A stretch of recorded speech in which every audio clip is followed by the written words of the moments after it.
além da zona de conforto.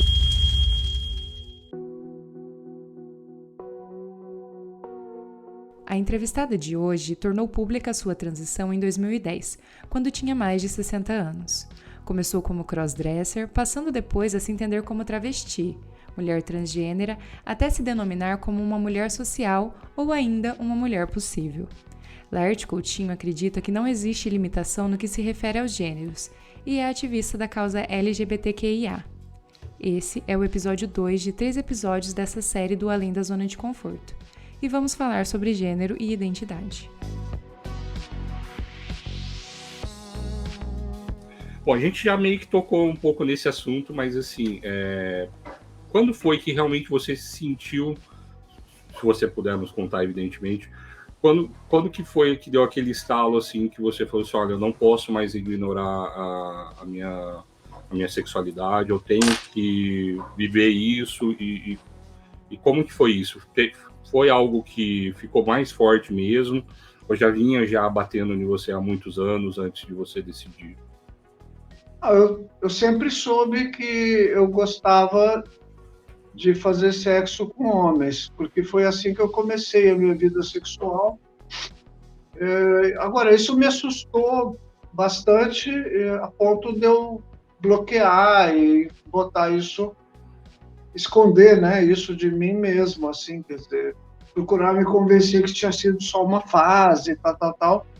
E eu vivi 30 e tantos anos que envolveram casamentos com mulheres. O fato é que eu cheguei numa época da minha vida, com 50 e tantos anos, em que eu disse chega, porque eu estava sofrendo muito, fazendo pessoas sofrerem, pessoas que conviviam comigo, né? E por quê? Porque isso gera uma frustração e uma carga de sentimentos negativos muito grande. E eu demorei muito tempo para ter consciência disso, para estabelecer um processo de autoaceitação e chegar numa conclusão, se dizer que não, chega de fingir que eu sou. Eu passei um bom tempo dizendo que era bissexual. Agora, eu não acho que eu sou bissexual, eu acho que eu sou homossexual. Para falar a verdade, eu nem acho que essa distinção de homossexualidade, heterossexualidade, bissexualidade, assexualidade, eu nem acho que é uma distinção para ser levada assim, A ferro e do fogo. mesmo jeito, sabe? Eu acho que a orientação e a preferência e o tesão das pessoas para onde se dirige, assim, não deveria qualificar as relações que as pessoas têm. Então, quando a gente diz que uma pessoa é homossexual, a gente está julgando, a gente está qualificando uma relação que essa pessoa tem com outra. E a gente não está falando do desejo dela, a gente está falando de uma relação sexual que é muito fácil você iluminar com uma luz moral e dizer e definir se ela é correta ou não, se ela é normal ou não, essas merdas que a gente sabe que acontecem, né? Então, eu não sei, eu prefiro pensar num tipo de catalogação que defina o desejo das pessoas, sabe? Minha história me autoriza a dizer o seguinte: eu gosto de homens, gosto de ou gosto de homens e mulheres, ou prefiro não fazer sexo também, que é uma das orientações, né? A sexualidade. Além de você aceitar o seu desejo, você também não só isso, você hoje, você é uma mulher hoje em dia. Então, assim, as pessoas geralmente tendem a ter essa separação entre o homossexual é apenas o homem que gosta de homem, a lésbica é a mulher que gosta de lésbica, o homem trans ou a mulher trans é a pessoa que se considera nessa personalidade, ela tem o gênero próprio. Às vezes você acha que essa definição também não é um tanto quanto muito rígida? Gato. Participação especial. Aquela sua gatinha que tem problema na perna? Não, aquela morreu. Essa Morreu. é a irmã dela, Muriel. A Muriel. Olha, ô Andrews, deixa eu te dizer uma coisa que eu aprendi nesses anos todos. Orientação sexual diz respeito ao desejo que a gente tem, o tipo de desejo que a gente tem, que também varia muito de acordo com a vida das pessoas. Muitas vezes as pessoas, no curso de uma vida, mudam a configuração desse desejo. Mas isso é orientação sexual. A identidade de gênero diz respeito a como a pessoa se identifica em relação a um costume que a sociedade tem de organizar, segundo determinados padrões, os gêneros, conforme o sexo que a pessoa tem. Então, na nossa sociedade, existem modos de ser feminino e ser masculino que são historicamente explicados e cultivados, né? E são também contestados, esses modos. Então, o modo como as pessoas preferem se identificar e viver a sua história de gênero vai definir uma outra ordem de coisas, que é independente do desejo delas. Então, se uma pessoa trans que se identifica com o feminino e gosta e tem desejo por mulheres, ela não é lésbica, entendeu? Ela é uma pessoa trans, cuja orientação inclina ela a ter desejo por mulheres. Então, ela é ginecofílica, por exemplo. Não sei o nome correto disso. Ginéfilo.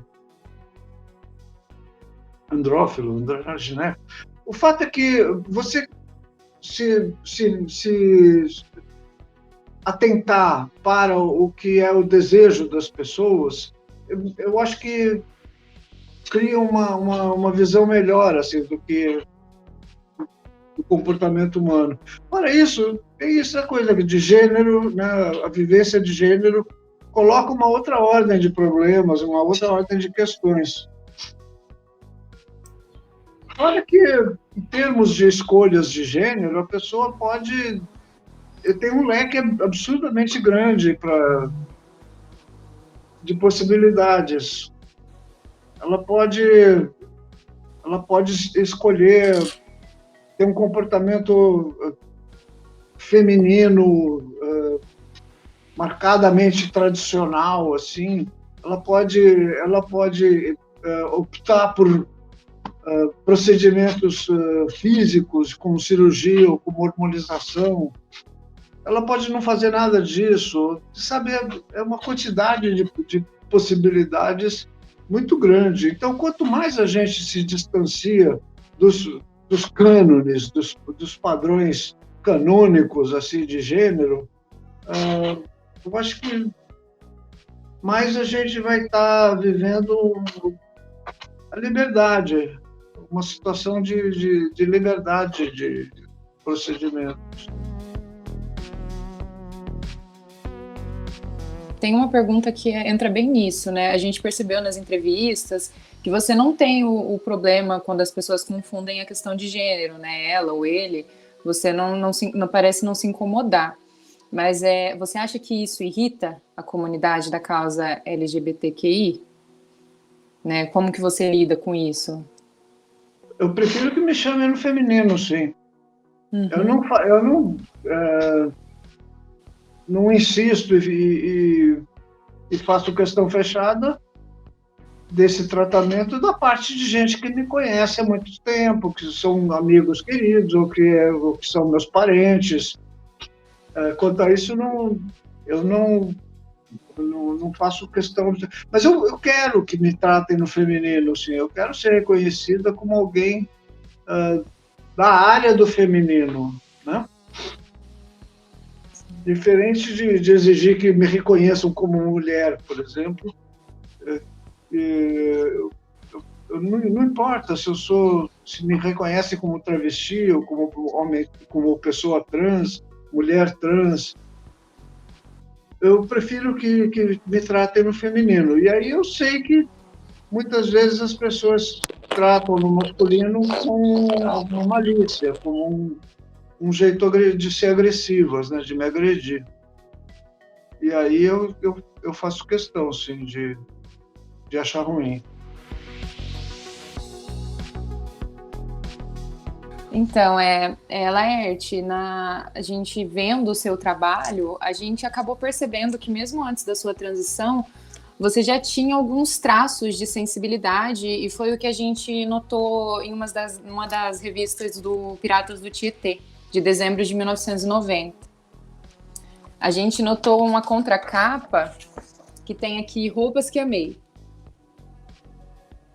Isso para você é uma sensibilidade feminina? A gente achou de um traço de muita sensibilidade, assim, né? De falar das roupas que amou. Nós dois notamos isso, né, Penha? É porque, assim, na década de 90, os homens não costumavam. Os homens eram... Hoje é muito mais aceito, mas os homens, eles tinham essa questão de não mostrar coisas que gostavam, tinha aquela masculinidade mais tóxica naquela época, né? Sim. E assim, a hora que a gente estava lendo, assim, eu nunca imaginei, tipo, eu jamais pensaria falar sobre as roupas que eu gosto. Olha, justamente dá para defender o oposto disso que vocês estão dizendo, porque todas essas roupas que eu mencionei aí nessa página são roupas masculinas, é uma botinha, é um casaco, enfim, nenhuma delas é uma roupa feminina, para começar. Para continuar, dá para defender a ideia de que essa feminilidade tradicional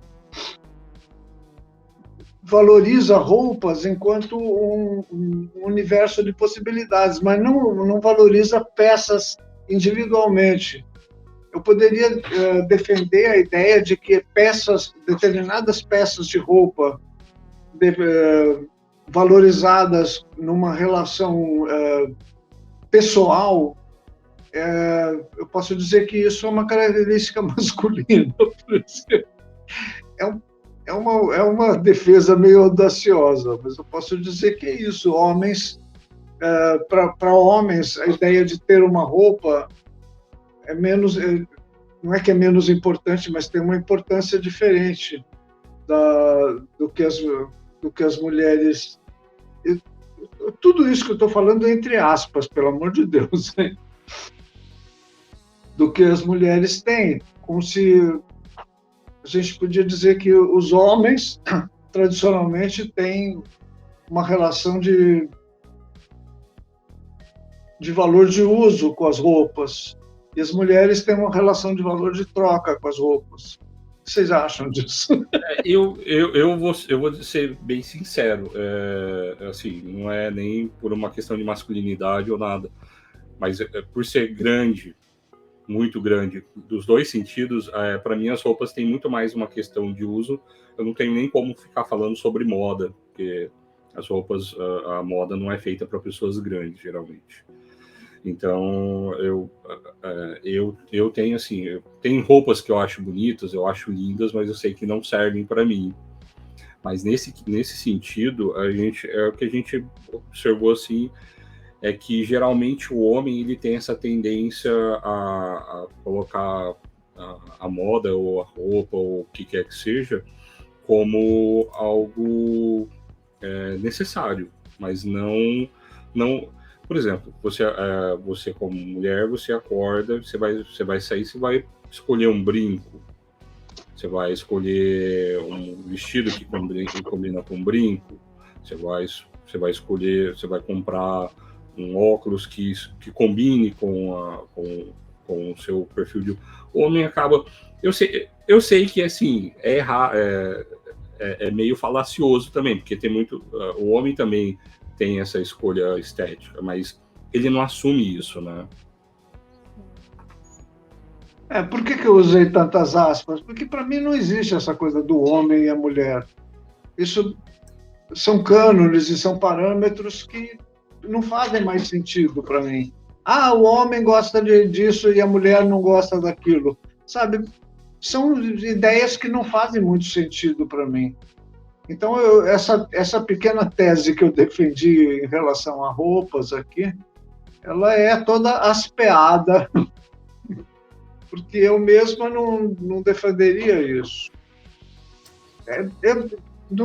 Nessa nossa cultura bipolar e de gêneros, homem e mulher, existe uma cultura infinita de situações em que se separa homem e mulher. Não, homem faz assim, mulher faz assado. Dá um Google, se você quiser, homem e mulher, diferenças. Aí tem de tudo, assim, como o homem toma banho, como a mulher toma banho, como o homem vai para o trabalho, como é que a mulher vai para o trabalho, como o homem dirige, como a mulher dirige. Então, essa marcação de gênero, assim, bipolar, é típica de uma situação cultural que eu não vejo mais sentido, sabe? Na qual eu não vejo mais sentido. Mas existe, né? Ela é cultivada por aí. Menino é mais fácil de criar. Tanto é que é o que todo mundo não, procura. Menino é mais fácil de criar. Menino dá muito trabalho. Tem que ficar vigiando para ela não sair dando para todo mundo. Mas o incrível é que, por exemplo, para adoção, que todo mundo prefere é menina. É sério. Você tá vendo? Não faz sentido nenhum. Já é comprovado que para adoção o gênero preferido é menina. Tá vendo? Eu nem sabia desse dado.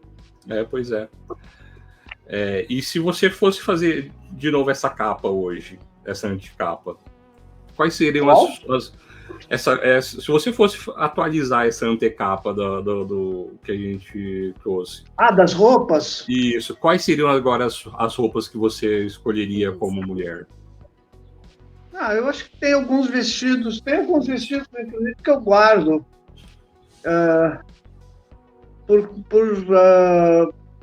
por afeto, por ligação afetiva, assim. Aquele vestidinho que eu usei no Provocação com o Abu Janra, por exemplo, eu tenho ele e guardo. Eu não uso mais porque eu acho que já não tem mais sentido, mas... Seria legal se você um dia fizesse a atualização dessa anticapa. Eu ia achar muito legal. Eu ia adorar. E tem coisas, por exemplo, que eu não uso mais porque eu não posso, porque sapatos de salto, por exemplo, eu tive um bom número de sandálias que eu gostei bastante de ter e curti tudo, mas eu não aguento mais, meu joelho estoura assim que eu boto.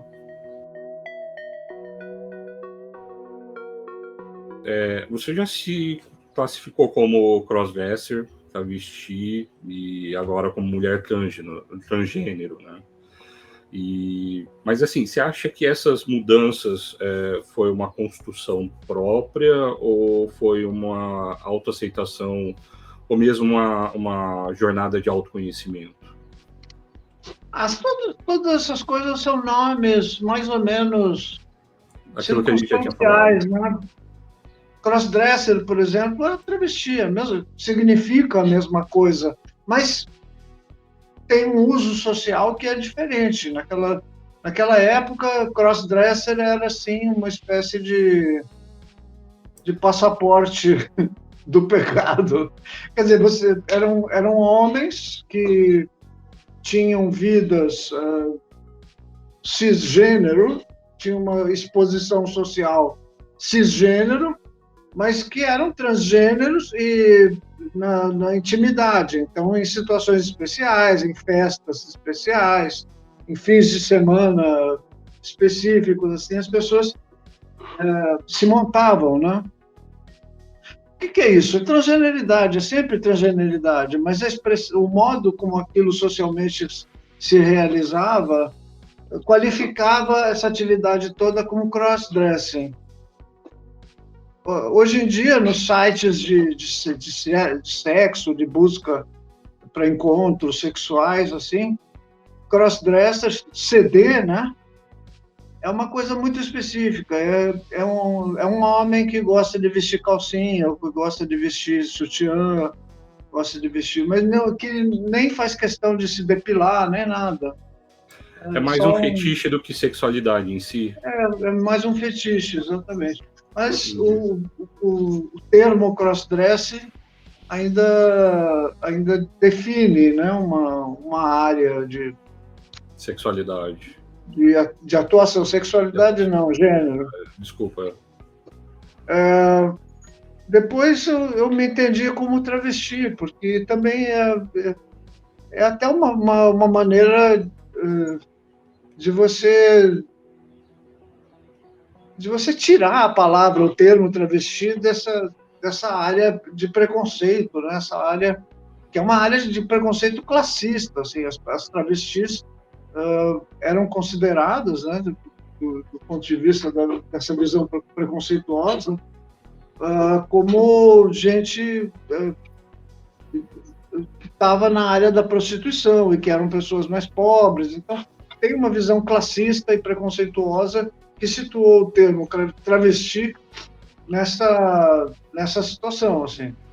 E eu acho que esse momento já está ultrapassado, assim, quer dizer, é possível hoje você encontrar a designação de travesti de uma maneira muito mais digna, né?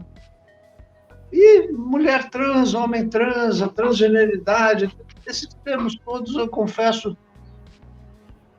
que, para mim, eles soam de diferentes formas, em diferentes momentos. E eu tenho um pouco de preguiça, assim, de ficar tornando essa coisa muito precisa, sabe? Afinal, o que você é? Eu entendo.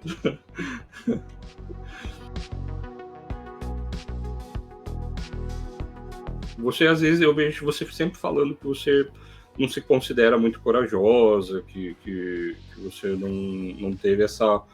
Mas, assim, você já teve uma vida enorme, você já teve um monte de coisa que você fez na sua vida, você já tinha uma vida já estabelecida, eu entendo que você não precisava mais provar nada para ninguém, mas mesmo assim você decidiu mudar de vida, mudar você mesma. Então, assim, você não tinha um certo receio de ser rotulada como a cartunista travesti ou como uma atração? Porque no início, assim, às vezes as pessoas até tratavam de uma forma talvez um pouco chocosa, né? Teve algumas situações até que você passou, assim, que houve algumas situações que meio que degradante, que as pessoas falaram de forma degradante sobre você. No início você teve esse receio? Tive. Mas é que é muito gostoso isso. É irresistível. Chocar a sociedade? Não! Ser o que eu sou, agir dessa forma, sabe? Comprar brincos, comprar roupas, viver de forma feminina, isso é uma expressão irresistível. Então, sim, eu sei que há um risco de ser chamada de travesti, pior, de ser chamada de travesti feia, de ser chamada de velha feia, velha ridícula. E você já passou por isso? Já passei, já até processei pessoas por causa disso.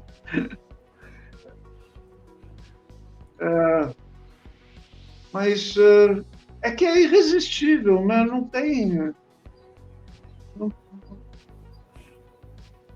tem a possibilidade desse tipo de agressão me convencer de que eu estou errada e me fazer recuar a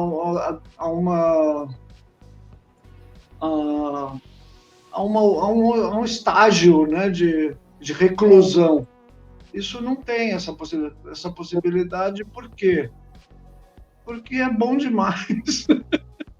Eu sinto que esse gesto que eu fiz, nesse movimento que eu fiz na vida, me levou perto de alguma coisa que era o que eu queria. Eu não acredito muito em predestinação, eu não compro muito essa história, não. Mas eu me reconheço tanto nisso que eu fiquei pensando, puxa, é como se eu tivesse sido criada para isso. Não é que eu faça bem também, não é que eu seja uma mulher exímia na minha mulheridade. Eu sou uma mulher que eu consigo ser. Paciência, né?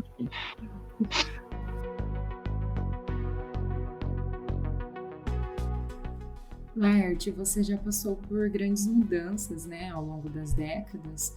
Já se considerou crossdresser, travesti e agora mulher transgênero. Você acha que já terminou ou você ainda gostaria de mudar mais alguma coisa? Tem, mas é uma coisa que não tem nome.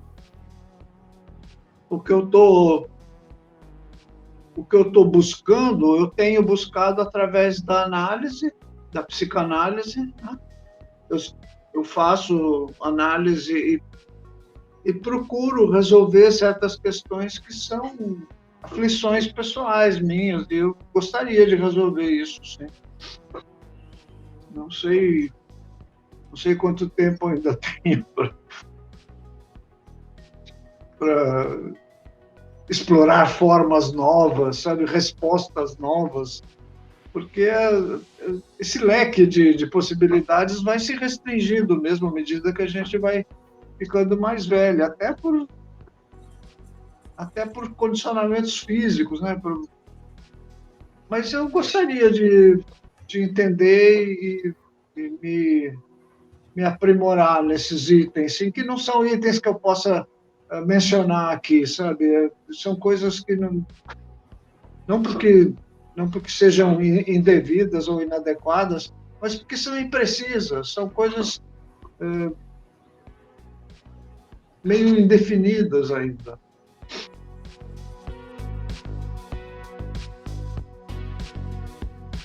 Essa é uma produção do curso de jornalismo da Universidade Estadual de Londrina. Entrevista: Andrews Penha e Kiane Diniz. Pesquisa e argumento: Kiane Diniz. Trabalhos técnicos: Andrews Penha. Orientação: Professora Mônica Kasker.